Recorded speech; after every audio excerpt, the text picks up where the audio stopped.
1. Creation. 6 days versus 1 moment versus 8 days.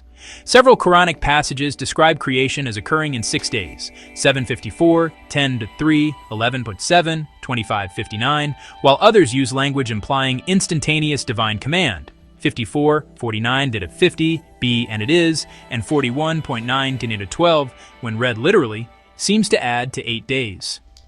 Critics note this produces an uneven chronology. Either the text uses different temporal metaphors, or it contains inconsistent narrative sequences.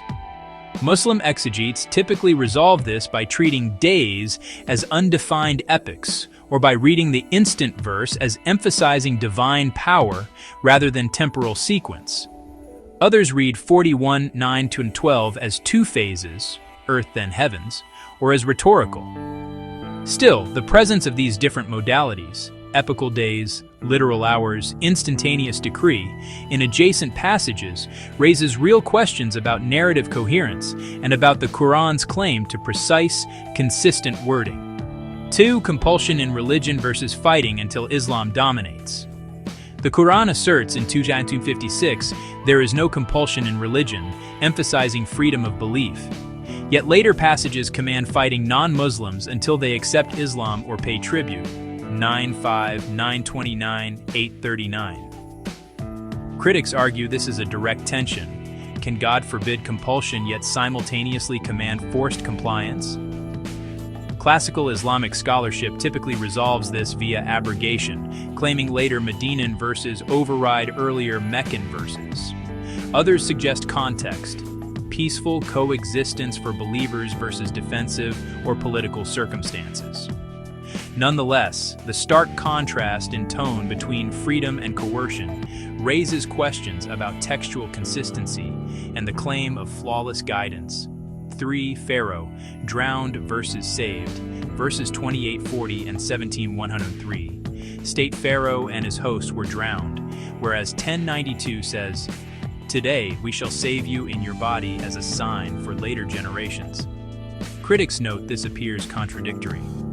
Was Pharaoh killed or preserved? Traditional Islamic exegesis reconciles this by interpreting saving his body as preserving his corpse as a warning rather than saving him alive.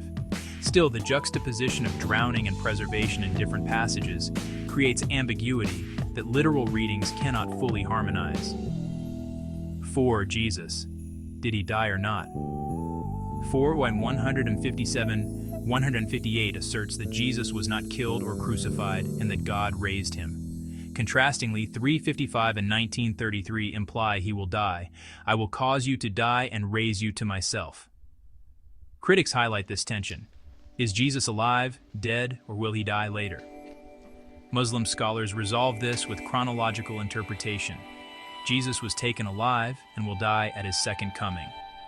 However, the Quran does not make this explicit, leaving the literal reader with apparent contradiction. Number of angels at Annunciation. Mary is visited by a single angel in 19:17-19, yet 3:42-45 refers to angels in plural. Critics observe this as a narrative inconsistency.